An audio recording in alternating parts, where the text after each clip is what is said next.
Hi, everybody. It's Postgame show. Welcome. The Browns won. How about that? 32-23. And boy, another adventurous game. Somehow they managed to come through. We got a bunch of stuff to talk about here. I'm a little bit nervous. Baker Mayfield appeared that he could not feel his right arm by the the end of the game. I don't know. When the shoulder hangs like that, it can be a collarbone issue, or it can be, if you're not feeling your arm, it could be an ulnar nerve kind of issue. It could be any number of things. Um, I can't even guess on it. What I can tell you is thank goodness for the run call to Dearness Johnson and that 28-yard gain, because I don't think Baker was capable of throwing a forward pass. I really don't. There wasn't time to warm Case Keenum up. So, I mean, honestly, I would not be surprised if Baker comes up with some kind of problem as far as the arm is concerned. I'm always worried when somebody is kind of trying this whole thing, that's usually indicative of a kind of nerve pain and numbness in the area. And the last pass that he did throw was almost picked off, and it didn't look like he had any control over where the hell the ball went. So I'm a little bit concerned about that. Bring a couple of our players into the studio. Hi, Tony. Hi, Brian. How you guys doing? Good. Hey, 4-1. Can't complain. 4-1. Can't complain at all. The Colts defender, his face mask went right on Baker's throwing hand. So that's what he was trying to shake out. Okay, but why was he hanging the arm? His arm was hanging, so I don't know. That's right. I don't believe it was a hand injury. No. I believe you hope it's just a stinger, but boy, how looking at the play itself, it's hard to determine what happened, and I'm doing a show right afterwards. If anybody can watch that play again, it might be helpful to give us a clue what the problem might be.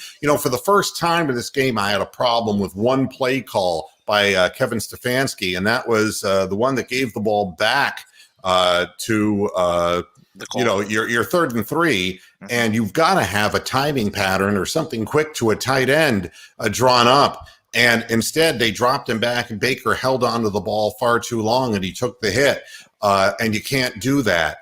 And that gives them the ball back. I was very surprised to see that we didn't have a situational call that would throw the ball to a tight end, or just something that was a pure timing pattern. But I have a couple. First off, the minor one on that second, the drive they got the field goal, the second last drive before the game. Why in the fuck was Myles Garrett on the bench for 3/4 of the drive? Well, obviously, they were getting first downs and they were running a hurry up, but we did stop them, and he still didn't come in. He's gassed, and I think that hi Raymond, how you doing? Honestly, I think that nobody's Superman, nobody's perfect, and I think that his Achilles heel is that he deoxygenates. I believe that is something that we've seen since he's come to Cleveland. He expends a tremendous amount of energy on the field, but when he's flat out of gas, they have to get him out of the game. I don't remember him jiggling his hand, but I remember him jiggling his arm, Raymond. So I don't know. And that is the other thing, and I think this is very true. He grabbed at his right breast just before that, and that pectoral muscle, pectoral. That's a peck, a bushel and a peck, and Pepper. But if you had a pec damage, that would result in your arm hanging. If you've seen our linebackers, most recently, who was the guy who tore his pec? Didn't Kirksey do that? Kirksey, I know. Christian Kirksey. Yeah. And I know DeQuell Jackson suffered from multiple pec injuries over the years when you add him. Yeah, I mean, but this is how the two are connected. And I noticed him grab at that area too. And so I'm beginning to wonder now if something happened with the pec, and if it did, he's gone. Now, they did bring him into the tent, and I don't know what they were looking for specifically, but whenever anybody is throwing the ball and it's damage to the throwing arm, it's not the best news. I will say that final drive kind of confused me. All right. So the Colts go into it with 3 timeouts. Hunt gets that 11-yard run on first down. They take the timeout. They run the ball, take another timeout. And then you have Baker Mayfield drop back to pass. Yeah. Now, it was bailed up by Dearness Johnson getting a 30-some yard run on third down. But what in the hell are you doing there? Your quarterback just got hurt. You're up by 6 points. Run the fucking ball. Well, I think that, it's a tightrope. The Browns came off of a game where they were too conservative, and Jacob, this is what I was talking about on the 3rd and 3. I'm just amazed, even that the play call, and I'm not saying that, it would have been a long field goal, all right? And you see the Parkey. Yeah. Yeah. Well, I mean, it was because of. Hey, it's better to be lucky than good. Hey, that's the truth. Well, it went the other way for him with the Bears now, didn't it? And here's the other thing. It was a huge, huge deflator that we go up 27-10 and he can't kick it out of the fucking end zone. And again, you allow people to return the ball against a roster deficient team because we honestly are in a first year and we had needed so much like we always seem to every year. That really turned the game on its ear. I don't mind throwing the pass on a 3rd and 3, but I don't want him standing in the freaking pocket looking for somebody down the field. Well, that was the down and distance when he hit, I think it was Hooper for the 5-yard completion. Yeah, in the first half. Yeah, but I'm saying that ball, I don't know, whatever he was looking for downfield couldn't be there. And I would have thought a timing pattern coming out of a tight end coming out of the backfield or whatever. And if you don't get it, you don't get it. Or you throw to the running back, you don't get it, you don't get it. You keep the clock wound. And you decide either to go for the field goal or whatever you're going to do. But yeah, that call surprised me. Other than that, the fact that Myles Garrett was not on the field definitely hurt our pass rush, but it's more than that. Ogunjobi gone, Elliott out of the game. So, I mean, we were playing way deep. Sheldon Redwine forced to play. Pindejo back interception. There. Yeah, and Pindejo out there who's giving up things. I mean, he was beaten on the one play that Phillip Rivers threw the ball wide to the tight end. He was beaten by 2.5 steps by a tight end. I don't know what Sendejo's doing on the field. He can't be there. If the team is serious about playing at a professional standard, he's just not up to it. Maybe he's a nice little special teams player, but he's not a starting safety. And it seems like our safeties keep going down. Yeah, the Sheldon Redwine interception, it was like, great play, get down. Get down, and hang on to the football. Yeah, just like don't run it, just drop down at the 50. And Jovan brings up a very viable point. It wasn't that Wills got beat. He didn't hold his block long enough. Plain and simple. I think the call was for Baker to get rid of the ball quickly. And when he didn't do it, it looked like Jedrick Wills took his foot off the gas, and that's when his man went around him and hit Baker. So if you now that I'm thinking of the play, watch Jedrick Wills on the play. He has him blocked, and then he doesn't really hold his ground. And I think that was a part of what happened if you watch that play again. And this is the big concern. Teams all over the league. Dak Prescott is gone for the year. Did you see the picture? Only of him being carted out crying. There's a picture of his ankle, and that fucker is mangled in 4 places. He is done for, I'd put 12 to 18 months. Yeah. And for a player to be sobbing like that when they're coming off the field, you know how bad the injury has to be. And it's just a sad thing. I mean, these Andy guys. Dalton's their backup, and he just led him to a last-second victory. Oh, you're kidding. The Ginger fumbled earlier I on. thought the fucking Giants had that in the bag. It was He threw a 40 34. Yeah, they got the ball back with about 50 seconds left. He threw a 34-yard bomb to Michael Gallup, got it down to the 23, and Greg Zuerlein punted it through for the victory. Hey, you know something? The Giants are just the Giants. What can I tell you? We might be But they Giants. almost stole one against the fucking Cowboys, and the Cowboys gave up over 30 points to the hapless Giants. Yep. They don't have anybody. Yeah, I don't want to see it if it's that awful. Let's just put it this way. Ouch. And again, everyone needs to realize the Browns just played a bad game and won against a top-tier team. I would not say that Indianapolis is a top-tier team. No. Again, what you saw, and it's funny how you see somebody play as long as I've seen Phillip Rivers play. Yeah. And the interception that Sheldon Redwine made was exactly what I talked about in the halftime show, which is you're not necessarily going to sack him, but if you can force him just to move in the pocket and get him, he loses a lot of his precision when he's moving, and not when he's scrambling, because he can't scramble. But if you watch that play, Myles Garrett literally bull rushed his man into Phillip Rivers, who was forced to step up into the pocket and went, when he saw people coming at him, and hurled that thing. And that's how Redwine got the pick. And great job on getting the safety, too. That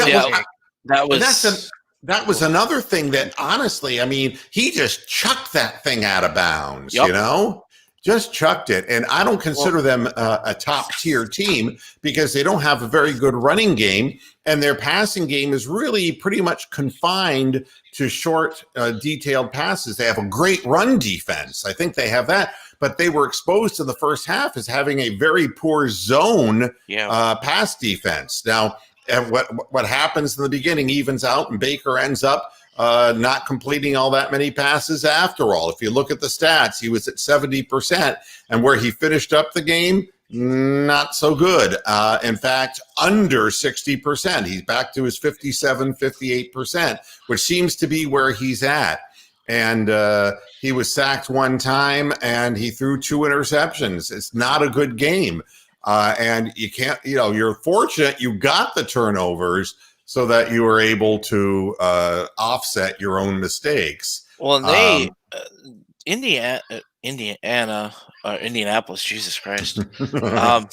Just call them the Dolts. That's what happens when you have a couple beers this afternoon. But Indianapolis, they wanted Phillip Rivers to run more of like the tight out routes, and he doesn't have the pattern as saw by he doesn't have the strength to do it as the interception by Rick Harrison or whoever the Pawn Stars guy that you guys have.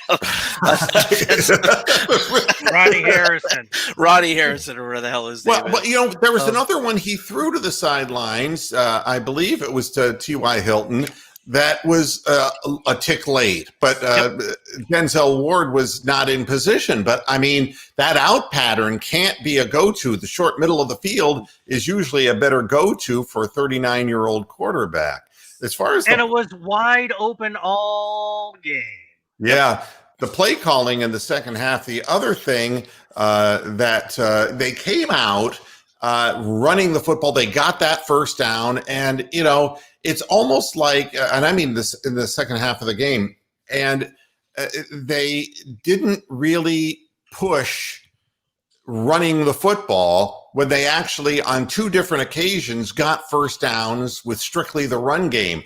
And it's almost like they didn't believe they could run against them, but they did on 2 first down occasions, one where Kareem Hunt got 10 yards, and another where on 3 downs of running, we got the first down, but we abandoned and we went right back to the pass. And that gives your opponent more time. So there are some questions, but, a win's a win. And that's what it all comes down to. Correct. I think that, and the word that they said on television is it makes you wonder. What was the injury they said that Ronnie Harrison, Concussion. I thought, a concussion protocol. And you just hate to see that. I mean, the guy made a big play, and that's 2 weeks in a row on an out pattern where he had a chance and he converted this time. But this one was a gift from heaven. My goodness. I mean, that's a pass that should never have been thrown. And quite yes, concerning too. Teller. I mean, we all saw last week when Chubb was out for the game. Now he's out for up to 6 weeks. We're looking at, is Teller going to be on too? Well, I mean, a calf injury is most likely a pull, and if you're dealing with a grade 1, grade 2, and I think that what you're looking at is touch and go. I think that the risk that the Browns took by keeping him sat down and not playing is the hope that he'll be able to play against Pittsburgh, and the knowledge that they were looking at pass blocking more than they were run blocking in the course of this game. So I think that they're hoping to get him back for Pittsburgh, but you know how it goes. Baker's injured, Teller's injured, and the Steelers win. It's always the same ending. The Steelers always get what the Steelers need, and it's really fucking annoying. And, we're going to go into that game with a lot of wounds. Kudos to Hubbard, because on the one pulling play, he did a damn good Wyatt Teller impersonation. Yeah, I mean, the play of the 28-yard run by Dearness Johnson, I mean, honest to God, that looked like it was Higgins had up. a hell of a block, too, on that run, too. Well, it looked like it was going to be stacked up, and then that little crease to the left opened, and he found his way to it and got around the corner. And, Bronk, the Colts D made plays, and in a strange way, our defense actually made some plays as well. The game ends up more high scoring than we thought because honestly, neither defense is balanced. Their run defense was great and their pass defense was horrendous. And our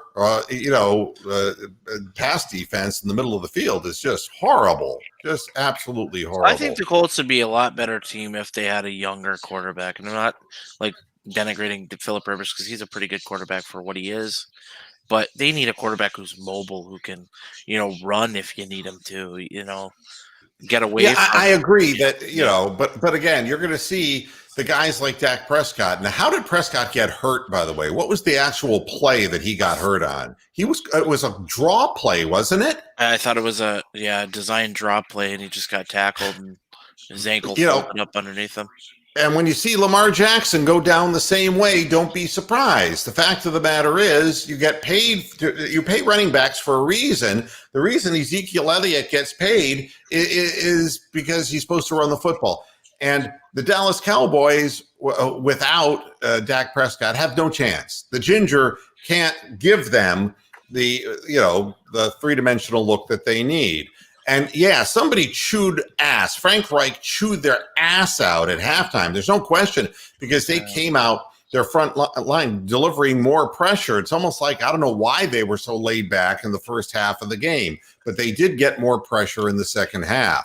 But again, you got to play a full game of football to consistently win. I think their defense was a little deflated from the start. They started it out.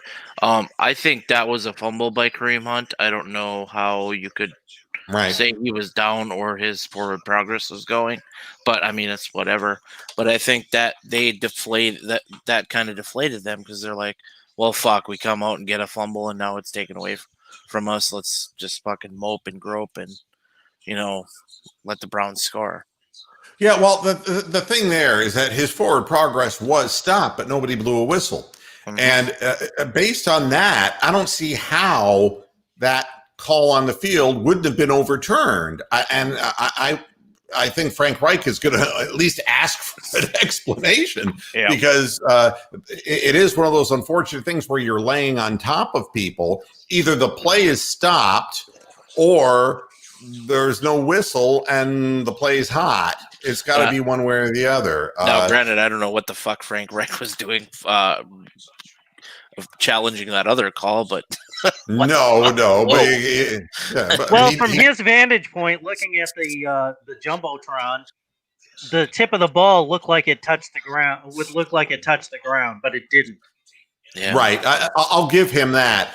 That the way the ball bounced was amazing. That it fell back into him. Absolutely, and the special teams do absolutely need work. But the way you defeat it is just kick it out of the end zone. Why? Whether Parkey is unable to consistently deliver that, or somebody's telling him where to kick it. He had a 35-yard return 9 yards deep in the end zone. So, I mean, yeah, I don't know what to make of that. By the way, I've got Stefanski on in my other ear, so if I hear anything on updates on Baker, tell her I'll butt in here. Please do. And, I don't know what the deal is, but of course, Stefanski will never say anything. And coming into Steelers week, they're not going to give the satisfaction of the Steelers to figure out that they are prepping for Case Keenum. The only big notable thing he said so far is he thinks they still have a ways to go to be a complete football team. Well, and I think that's is honestly the truth. I mean, we're not playing complete football games, and as long as that's the case, and you're right again, Bronk. How are you? Hey, banged up for Steelers week. I'm just going to pop in very quickly because it's 1 a.m. here, and I don't want to get excited and wake people up in the house. But I want one request. Since it's now officially Steelers week, you must show the BCOD. We got to get Ben Roethlisberger this time because we have to win this game. Look into his eyes, Ben Roethlisberger. Where is the game? Is it in Pittsburgh? Yes, it is. It's in Heinz Field. And you never, ever, ever, ever try a 50-plus yard field goal in Heinz Field. I've never seen what that. What was he thinking? I mean, I have no idea. 57-yard field goal, and he thought he was going to win the game. I mean, this is why the Eagles are the fucking Eagles, I guess. And even if they make it, they're only ahead by 1 point, and they give Roethlisberger like 3 minutes and 30. It was didn't make any sense. The whole thing didn't make any sense. It wasn't thought out, and they have no confidence in Carson Wentz. I mean, that's what it tells me. They have no confidence in the offense, no confidence in Carson Wentz, whose stock has plummeted since he was so promising before the injury. Anyway, that's me done. I gotta be quiet. Anyway, see you later. Okay, go to bed, Bronk. People talk about Phillip Rivers. Yeah, if you can get him just to move around a little bit, it's a problem. And nobody is going to argue with Pendejo being terrible. I'm getting as many comments up here as I can. We went against the best defense in the league, but the best defense in the league is against the run, not against the pass. And I'm just a little concerned at how this game ended as far as Baker's health is concerned. That's not seeing any updates wise yet, and nothing. Stefanski, of course, isn't saying anything other than no. Well, Baker will talk to the press afterwards unless there's a larger problem, and this again, the defensive line, we're becoming thin everywhere defensively. Okay. Well, you can keep talking. Okay. Okay. Yeah. You listen to what he's saying and jump right in. Just interrupt me if we get Baker Mayfield suffered a rib injury and is getting X-rays per Kevin Stefanski. Wyatt Teller calf and Jacob Phillips knee are undergoing MRIs tomorrow. Knee on Wyatt Teller. Calf on Wyatt Teller, knee on Jacob Phillips, linebacker. Jacob Phillips was on the field, made a nice play, but he's had nothing but knee grief. Yep. Nothing but knee grief. It's a rib injury for Baker Mayfield, so could it be broken ribs? Yes. It could also be torn cartilage. Oof. Yes. Look, here's the deal. And this is the segment we call Ask Dr. Moo. Dr. Moo. All right. If you've had the predicament, Moohead's probably had it twice over, so give him a call. 1-800-327-4326. Or read about it. And in this instance, if they're looking at rib, there's if his ribs were broken, the pain would be searing and he would have trouble breathing. So Yeah, he wouldn't have finished the game, though. That's right. So Cracked, we can pretty maybe? well possibly a cracked rib. That's possible. Which he could play with a flak jacket. We've seen that done in the NFL before. But that's going to fuck up his that's throwing going to motion. fucking destroy the passing game next weekend. Yeah. And rib cartilage is the other possibility on this, and and that is the possibility that you. And I have had an experience with that, and that ain't pretty. But the shaking of this, and the bending over and the hanging, that's the rib. That's definitely very indicative of a possible scenario of a cracked rib. And I hate to guess at this stuff. Yeah. But when they give the body part, Case Keenum, Blake courtesy fucking Rick. We'll say Pittsburgh is not the game you want to be testing Case Keenum. No, but I will say this: you're 4-1. Baker's your starting quarterback. Fake rivalry, because there's no rivalry between Cleveland and Pittsburgh, guys. Pittsburgh has kicked your ass for fucking 10 years. There's no rivalry. This is the game where you can sit Baker, let him get healthy. If you lose, you lose. You're still 4-2. If That's you right. win, hey, whatever. Like But I will. The problem is it's a division loss. Yeah. I want to point something out. Watching the Steelers play, Roethlisberger was shaking his arm, the throwing arm where he had the elbow surgery, and was holding his elbow. All right. And, he may have been scared by something, but he's one good hit from the scrap heap. Who's their backup quarterback? He may even have a little bit of neuropathy. Yeah, maybe Rudolph. I mean, anything is humanly possible. And that's right. Cincinnati was just totally wiped out. I mean, they could do nothing against the Ravens. Welcome to the NFL, Joe Burrow. And that's exactly right. I mean, when you're playing a defense that can pressure you in so many ways, the interceptions start, the lower percentage starts, and, you just wasn't. Plus, they have a defense that can't stop the Ravens from scoring. Well, the defense couldn't stop us from scoring, but that's besides the point. Yeah, exactly. So, again, nobody expected Cincinnati to win that game. But, I don't want to think of this as a lost cause coming up against the Steelers. And Mark, you're right. Cleveland is learning to keep a tight asshole. They're learning how to handle the pressure, because in a lot of these games, what looks like certain victory is being snatched away by mistakes or circumstances. Yeah, and but they're keeping their head together and getting the job done. Like I replied to Mark, they're also learning to trust in each other that they're going to make the fucking plays when they have to. And that's exactly, that is exactly correct. I mean, some of the guys coming in, it's that next man up thing that we talk about all the time, but literally next man up, Sheldon Redwine, one play on the field and he makes a big play.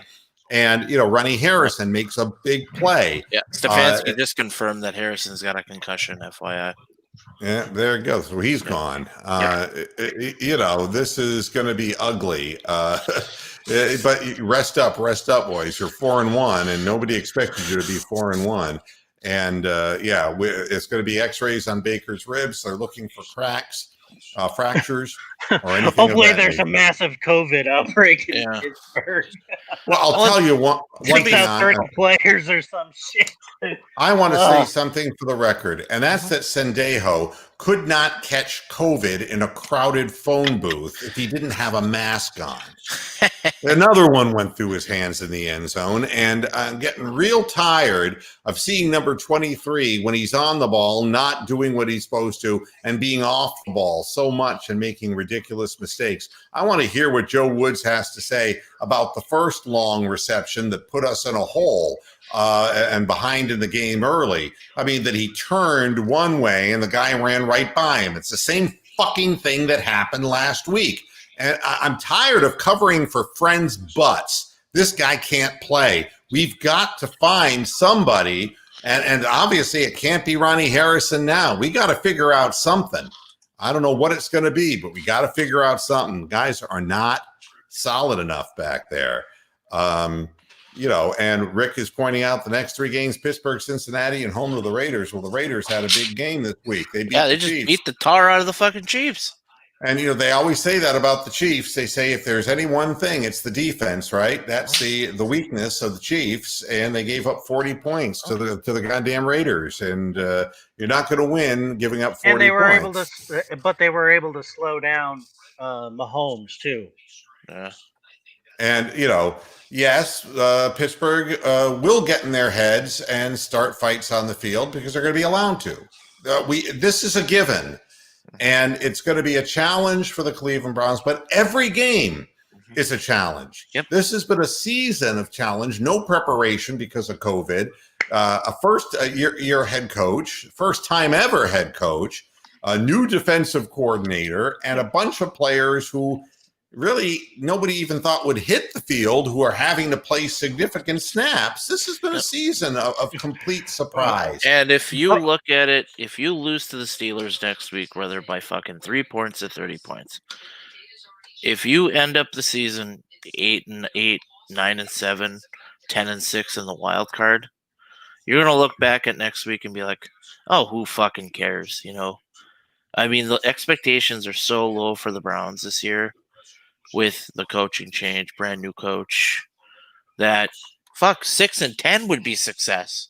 You know what I mean? I'm thrilled. What I'm thrilled about is that we're just precise in what we're doing. But you can see you look like a football team. We haven't seen a competent football team in Cleveland in fucking 17 years. But without Teller on the field, and you know, again, they were putting pressure on Baker Mayfield, and our running game is not the same without Nick Chubb.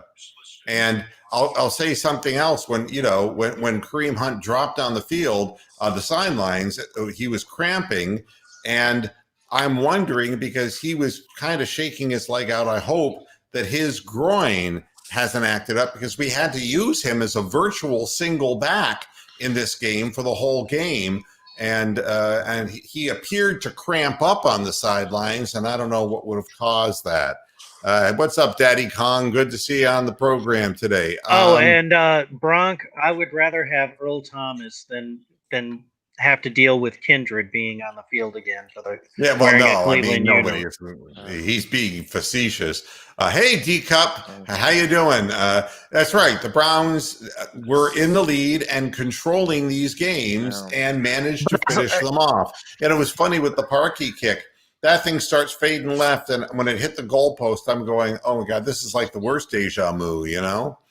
Is it a little concerning? Just that.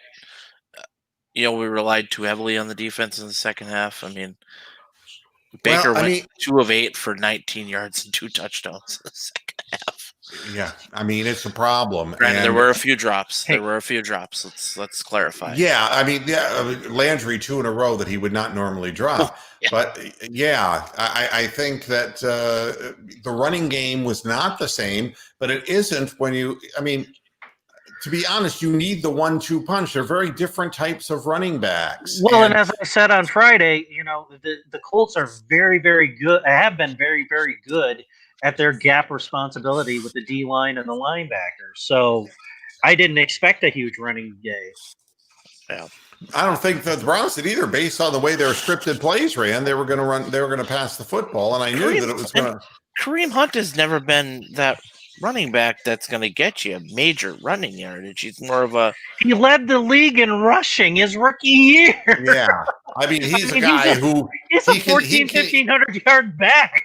But the way he approaches it, he's bouncing more outside. Yeah, and more swing passes. Chubb is more of screens, between the tackles guy, you know?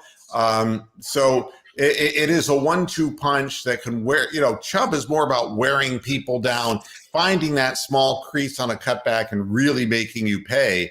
Whereas Hunt is more of a guy who is bounce it out and gets a lot of forward momentum and a lot of body lean after contact. Chubb has proven to be a literal breakaway runner.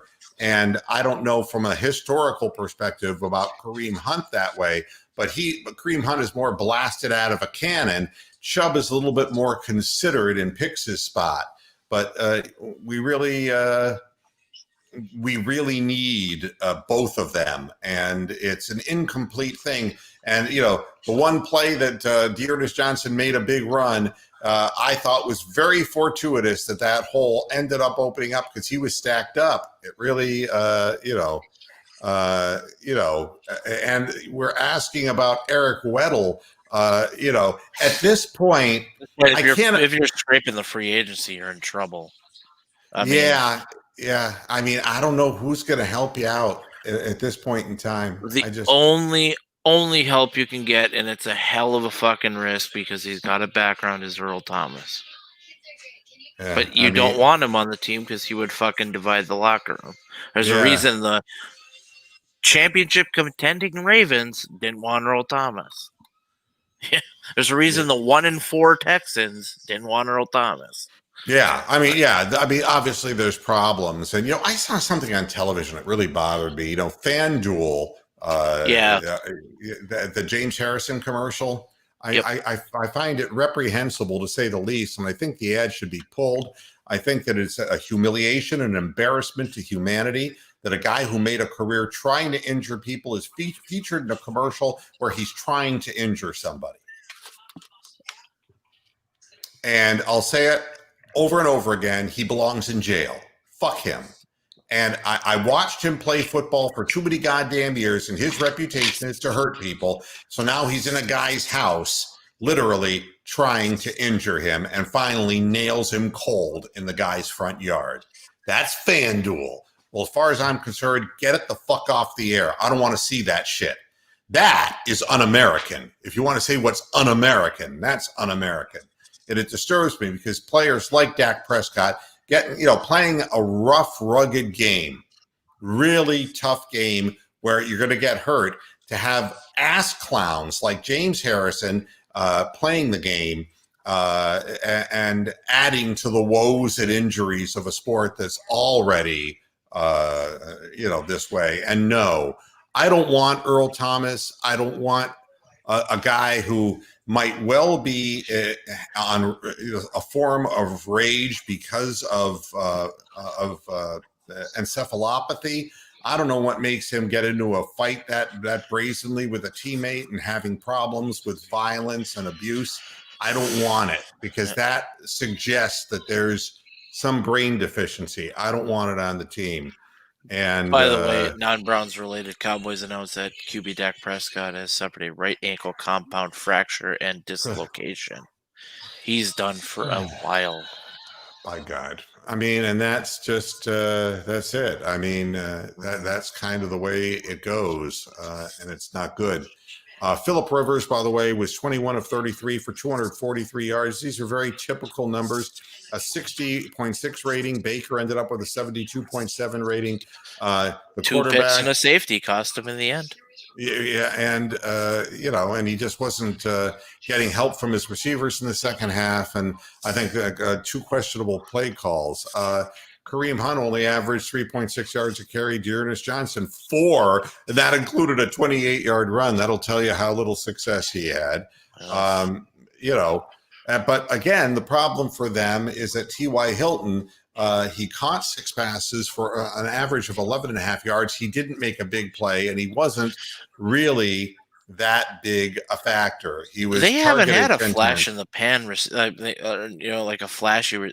They got Hilton, which is okay, but like Zach Pascal, I mean, you look at all these teams like you have Thielen and Justin Jefferson for the Vikings, etc. Beckham and Landry, Amari Cooper and CeeDee Lamb. Who in the fuck do the Colts have? Nobody. You gotta I don't know. You gotta have wide receiver talent. You can't just throw a quarterback out there with fucking, Cindric Steptoe and expect him to fucking,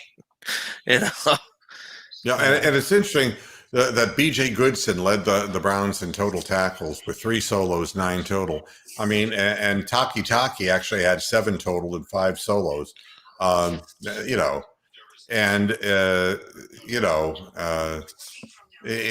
Sendejo gets solo tackles after he gets beat 30 yards down the field, you see. So he had 4 solo tackles, and every play he was getting beaten like a rag doll. Of course, there's the stat: the Browns have 4-1 for the first time since '94 under Belichick. The Browns have also scored 30 points in 4 straight games since the first time since 1968. I want to point something else out too that I thought was clear, but now, if you think Donovan Peoples-Jones could return kickoffs, that guy is slow motion. He's fucking chariots of fire. I mean, if you don't have somebody better to return a kickoff, the guy's slow. I don't care. He's never going to be a professional football player. At his position, he can't run. It's the most ridiculous thing I've seen in my life. I can't imagine that we don't have a better athlete to put back there to return kickoffs than Donovan Peoples-Jones. That guy's horrible. Slow. God almighty. It's not good. Hi, Hammer Time. How you doing? Enjoying the win, but once again, sweating it out. Yeah, we're always sweating it out. We're going to be a sweated out kind of team, but nobody expects us to be 4-1. So No. I'm thrilled. I mean, can't complain about that. But yeah, it just I'm concerned about Baker's arm. I'm concerned about Teller. Although Hubbard did a nice job, and honestly, I was so thrilled to see Hollywood Higgins on the field, making plays, getting his touchdown, doing the red carpet walk. Yeah. And then on that big play that Dearness Johnson had, Higgins had a huge block to spring him on that. And that's something he brings to the game. Well, I mean, that's one of the things I mentioned too. And we didn't see him in the second half of the game, really. And I don't know, exactly what the plan was when we went up 27-10. I would have thought we would have made a little bit more of an effort to run the football, and that's exactly right, D-Cup. This team is, if you're coming out on the W side of the ledger, praise the Lord, right? I mean, we're not going to be blowing people out because we don't have a complete defense. And, Baker, for the good, the bad, and the ugly, was great in the first and was Mr. Hyde in the second half. And, when you're up 27-10, you just can't afford to kick a ball off to basically the goal line and let a guy return a kick when you can just kick it through. At that point, Phillip Rivers is pissed. He's just thrown a pick six, and put him out on the field on the 25-yard line and make that old fucker beat you. I mean, come on. Have you not been saying that for 4 weeks, Moo? He can't kick it through the end zone consistently. You've been saying that week after week. Yep. But they have to have somebody that kicks it through the back of the end zone. And it's unfortunate because we don't have good special teams, but it shouldn't enter into the equation. Just hammer the ball over their fucking head and force them to go 75 yards. I didn't see Phillip Rivers going 75 yards today. So, it's nice seeing Harrison get that pick six after dropping one earlier today, dropping one last week. It was a good feeling getting that one. But boy, he jumped that route, didn't he? I was like, oh, yeah. Saw that coming. Everyone saw it coming. And the Browns scoring 32 points again. I mean, look, they're productive with what they're getting. They got the big pick six, but they still, without the pick six, put on, well, not the defense put on, so it was 9. Yeah, I guess 9 points off. So what, 23 points? Is that what we were talking about that the offense actually put up? Yeah. Which is, I guess, within the range of what the Browns are, that was my prediction for the game anyway, because of the strength of the defense they were going against. Yeah, and I think that the Browns in the first half played a magnificent first half of football in controlling what they did and controlling and neutralizing that great run defense. But it was like I said at halftime, I kind of had a bad feeling. The ball was starting to sail on Baker. And when that happens, you end up with mistakes, and that can be a big problem. There's no question what the Peter Alice play of the game is. Here we go. Back to throw. Phillip Rivers, he's staring at the sidelines and, oh no, don't heave that shot put delivery. He's going to throw that to the sidelines, and Ronnie Harrison's eating a Subway sandwich waiting for it. My goodness, I could have caught that ball. And of course, there's nobody behind him. Oh, Phillip, you're going to regret this in the worst possible way, even though the next play, a guy will run the ball back 101 yards. When it's all over and done with and spoken for, you threw 2 picks, and the one went all the way in the other direction. Don't throw the ball outside. Oh, you look like an ancient shot putter. Okay, that's your Peter Alice play of the game. It's not a bad issue. You might want to consider in situations like that letting Gillian kick the goddamn ball off, because if he has a stronger leg, which I think he does, although he may not have experience, with place kicking. No, he did kickoffs in college. Okay. Well, hey, it wouldn't be worth a shot. Our special teams are terrible, and to give somebody a free shot at that like that, it was foolishness. When it happened, I was just maybe they can bring back Steve Cox. Yeah,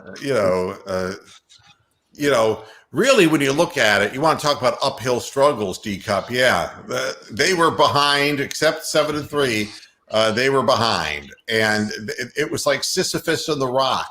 They get near the top of the hill and the rock would roll them over. But yeah, they weren't good enough. And that's why I'm not going to sit here and tell you that that's a top tier team. They're not.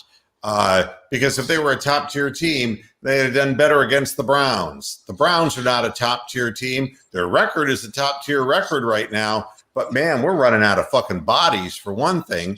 And the other thing is, you put them against, any one of these Seahawk teams, Chief teams that are, really, and you're going to see when we have to play the Steelers and when we have to play the Ravens again, that's a bit much to ask at this point in time. But the Colts were behind from the get-go. Hey, Sean, how you doing? Hey, 4-1 is like the greatest thing in the world. And you just, my job is to analyze these things right after. And this is just what Monday show tomorrow will be more thought out. Monday is a clarity show. This is an instant reaction show. Yeah, this is fandom. And I try to explain to people that as a fan of the team, I look very differently at this than I would as an unbiased reporter. What you get in the postgame show is the emotionalism of a fan. And what you get Monday is a little bit more sedate analysis. Just wait till they start losing 3-4 games in a row, Sean. Then we'll be screaming, "Fuck Baker Mayfield, get him the fuck off my team." We all forget when Moo fucking literally fell out of his chair and ripped his ACL to shreds screaming about Pat Shermer. That's right. So, Yep. I mean, you can always, but I'm much more, calm than that these days, especially if the team's winning. But yeah, our special teams are abysmal. And, I don't know what to do about it, except don't let them play. Just kick the ball out of the end zone. I mean, don't approach it and again, it was a couple of kicks that they allowed returns on. You just can't allow it to happen. But, And special teams is a byproduct of depth, right? I mean, it's really what it comes down to. It's depth on the team of quality players, and there just aren't that many players that are quality players on the team, unfortunately. So that's probably one place we're just going to struggle all year unless they find some diamond in the rough that's working on a fishing boat or something, or teaching middle school kids or whatever the case might be. I mean, it's just, they're going to have to figure out something, because hopefully people will get healthy. That's another thing too. With the new IR, where they can be on there for 3 weeks, that makes a huge difference in trying to, get somebody healthy and take them out of there. The problem is you just don't have anybody to put in their place. So, Claypool with the 4 touchdowns today, and you go, man, we got to play the Steelers. But then again, they played the Eagles. So yeah, but you see, they get a guy from Notre Dame, the only good guy to come into the NFL from Notre Dame in how many fucking years. And the bottom line is, it's the Steelers who get him, and he's a superstar now. And he's going to become a great receiver to go with JoJo Schuster, and Ben Roethlisberger will win it all. It's the same fucking shit. If you know who you're picking and you're good at what you do, you're going to get the players you need. But if you're scrambling and guessing, you're going to end up like the fucking New York Jets and give away all your picks for Sam Darnold. Yep. I mean, it's just the way it works. And the Steelers made a wise pick, and this kid's playing great football. I'm not going to sit there and criticize the Steelers over something they do so well. No. But it is 4 touchdown catches. My goodness. 4 touchdowns is amazing. That's something to be said. And the fact that the Red Rocket there was able to snatch victory from the jaws of defeat and keep the Giants in the tank it for Trevor sweepstakes was another thing. God, I love watching the New York teams be 0 for the year. I'm sorry. Hey, WRX Chad, how you doing, buddy? But the previous comment that I had up is that Baker has to stop scrambling. It isn't that. It's when he's flat-footed in the pocket. He's not Brian Sipe, okay? He's got to be back there with a clock in his head saying, okay, I got this much time to get the ball out, and if not, I'm looking for an escape hatch to scramble out and throw on the run and find somebody. That's how he found Kareem Hunt in the end zone earlier in the game. The problem isn't with him scrambling. The problem is when he gets back into the pocket and he has brain freeze for whatever reason. Either he's locked on to somebody or whatever the case is, that becomes a problem because he's not sensing the pass rush. Then the time of the game gets away from him, and that's how you get hurt.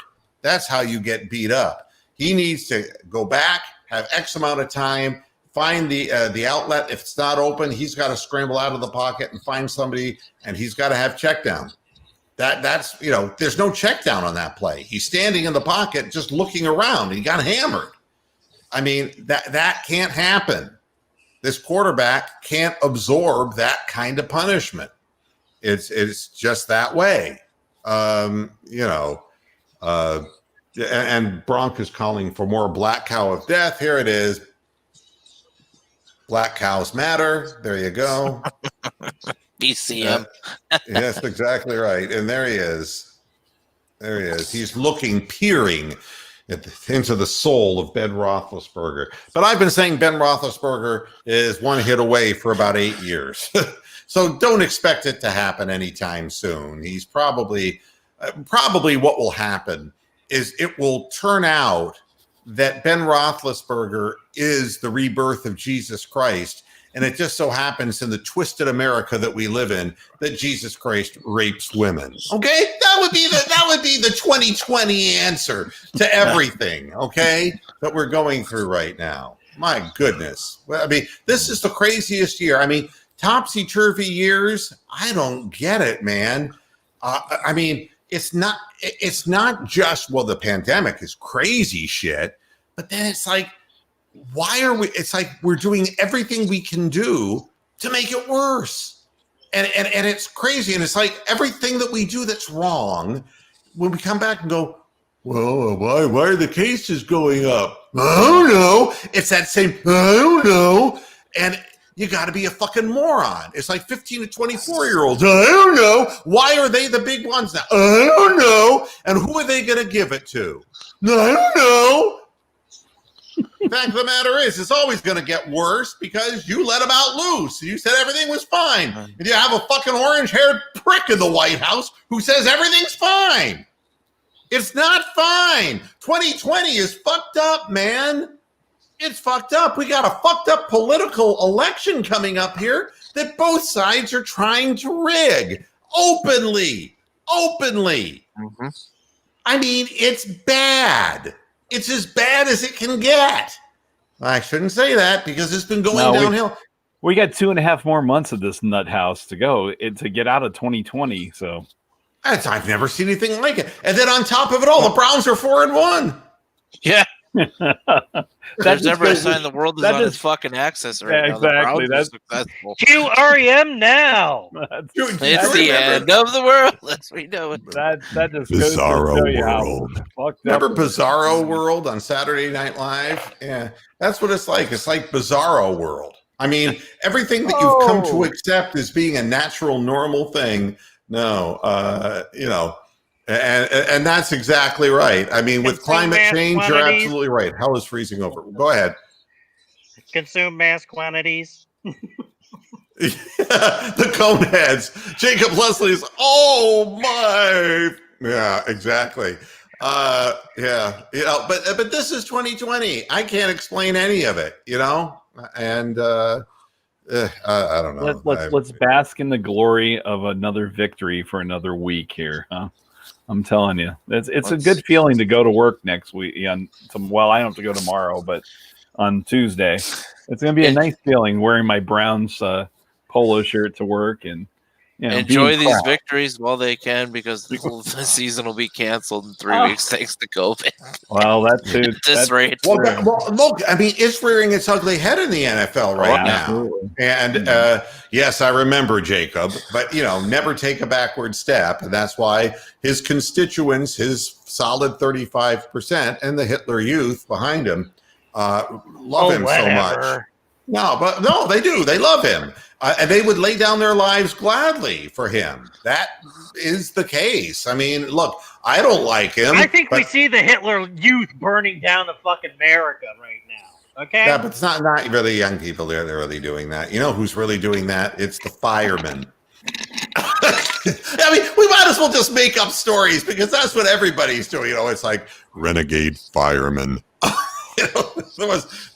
They know how to professionally start fires. Therefore, they're the ones, Yeah. Gosh. Good day. But Sunday night. Come on, Chad. I didn't mean it in a bad way. I've had seller's remorse too. And look at this, Jacob Leslie. I'm 22, daughter born, bought my first house, been chilling. This has been my best year. Browns 4-1. More important than your daughter born. Let's not get carried away. We have a lot of fans here, but it's like it's a year that all of us will never forget. I can guarantee you, nobody who's lived through this and been through this will forget this year, and the outcome of the election and everything that is the crescendo of all of this. Nobody will forget. Believe me. And person on Tuesday, we have early voting polls open in Arizona. So there you go. Well, Tony, you brought something up about see what happens as the year goes on. But the one thing I do feel confident in, even if we start to have some issues and things go the wrong way, I feel so much more confident in this coaching staff and the head coach that at least there seems to be a process and a path. and they're following the path, and they're going along with this situation, and they're trying to play within the scheme. Although today they threw the ball a million times because they couldn't run it against this tough defense. But you all are gonna kiss my fucking moldy hoof on Stefanski here at the end of the year. You think it's going to be? Oh yeah, I'm gonna fucking rub that son of a bitch in mud, and you guys are gonna pucker your lips because I told you Stefanski was gonna turn this fucker around. Well, I mean, look, he's done a hell of a job. I'll give him that. I mean, there is no more Duck, D-Cup. Duck is dead. He's on their practice squad. Yeah, so if fuck like the Duck. Quack, quack, quack, quack. He's making a lot of into a noise car on that accident or practice something squad. Yeah, It's like, quack, quack. You know what he emulates? He runs the practice squad. He emulates a fucking duck who doesn't know how to play the position. That is what he emulates for the practice squad. I thought it was Gilbert Gottfried. Yeah. I think it's too late for me to do my Gilbert voice, so we'll have to. Well, and Chad, I've been reading your posts, and I know it's amazing how wide and varied it is. I am one who is thankful that I've been healthy. I'm grateful that my life and kind of the wheels started coming off. And now the wheels have kind of come back on, and I feel really, really fortunate that that's the case. And I'm going through a lot of physical issues with my back, but man, I'm seeing what's happening around me, and I got nothing to complain about, really. Nothing to complain about. So is this my best summer? Hell no. Is it the worst? I'll tell you, it's the most curious, and it's the most horrifying from a political perspective that both sides are literally lying so furiously. I've never seen such unabashed, stuff being said by, and attributing quotes to the candidates that they never made. I mean, by the way, Donald Trump has downplayed COVID. He never actually said in a sentence, COVID is a hoax. Right. He never actually said that. Okay. So let's, and he never said inject bleach into a person's body. He never said that either. All right. So let's be honest. Even though you had a big fucking syringe with Lysol. Yeah. Well, I mean, the truth is what he has said is enough to hang him with. You don't have to make shit up. And now to sit there and see that the Trump campaign is using an out of context quote by Anthony Fauci, making it look like he supports everything the Trump administration has done for COVID. I mean, it's libelous, in my opinion, what all of these people are doing. And having Pelosi come out and say, well, we're going to try to get him out of office by declaring that he is mentally incompetent. When does it stop? 2020, God, it's just a crazy thing. Just a crazy thing. And, yes, D-Cup, Miles has been in control of himself and playing really, really good football. So, that's right, T-Tosh. We should go out and get Ronnie Lott, Yeah, we got,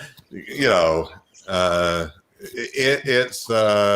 Miles leading the league in sacks, leading the league, tied for the league in forced fumbles, up there in the hurries category as well.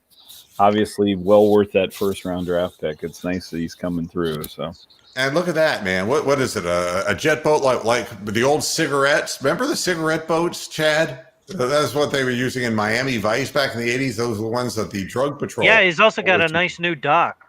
Their old one got wrecked in a flood, and really? they built a nice new deck or dock. Well, I mean, women really love a really huge dock, So I'm absolutely sure that Chad has. Well, hopefully this one he won't fall off of and break fucking 4 ribs. And something before you jump all over us. Europe ain't doing so good with COVID right now either, Jovan. I mean, the fact is everybody wants to get back to their normal life, and life isn't normal right now. This is not a surge. I just want to say this before I get the hell out of here, because I got to eat my dinner and I got to get back to my life. This is not a surge. When CNN says, is this the surge? No, this isn't a surge. It never went away. In order to have a surge, you got to have something where the thing died off and then it came back to life. We're not even at the beginning of regular flu season. That's right. No. This is a continuation of the same thing that we've had, and it's jacked back up because we've opened up more things. And so that's what happens.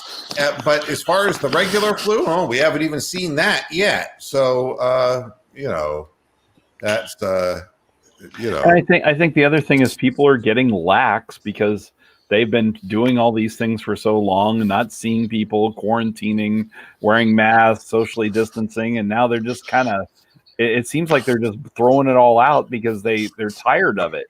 Yeah. You know? And it's like, if we're allowed to get together, we're just going to go ahead and get together. I mean,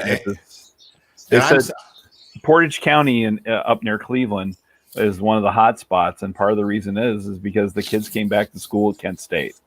And everybody said, hey, we're going to be really good about it. So immediately the first weekend, they had a bunch of keggers. It's just the way it was. I mean, and people desperately want life to go back to normal. I have a message, life's never going to be like it was before, because I will tell you what will happen one way or the other. Either Trump will win in the fall and we'll get 4 more years of it, and this hatred is going to continue, or Biden will win, in which case whatever Trump started will be dismantled out of spite as much as anything else. And to make matters worse, the right is going to do everything they can. You'll see all art anarchy. Well, you're going to see. You'll see a lot of militias in the fucking street, and it's going to be the reverse of what you see now. That's exactly right. And so you just ain't seen nothing yet.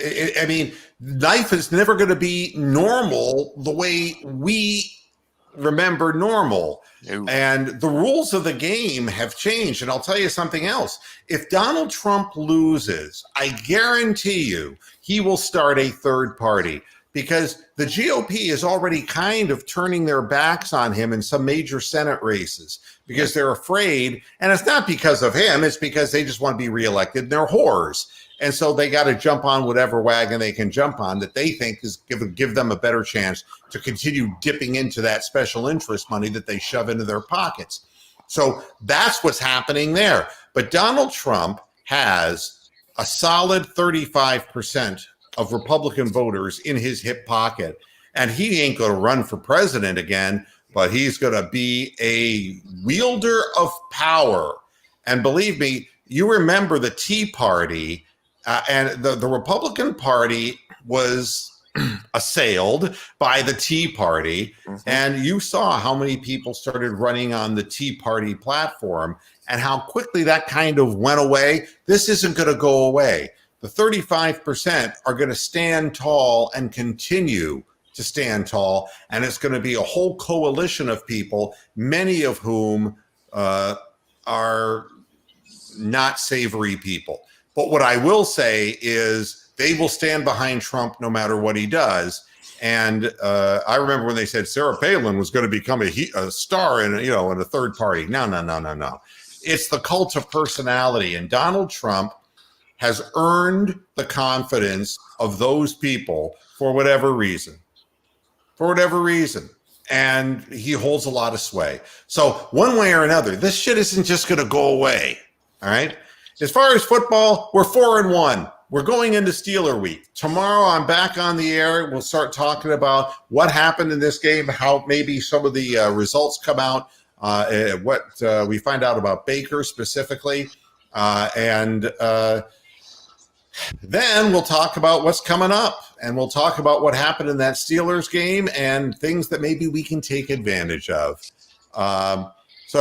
Everybody, thanks a lot for tuning into the post-game show. We'll be back again tomorrow on Moohead Radio, 6:00 p.m. Eastern Standard Time. Congratulations, Browns, 4-1. Great win, 32-23. And we're hoping we can keep it rolling into Pittsburgh. Until tomorrow, hasta la vista, Pasture Heads. Good night.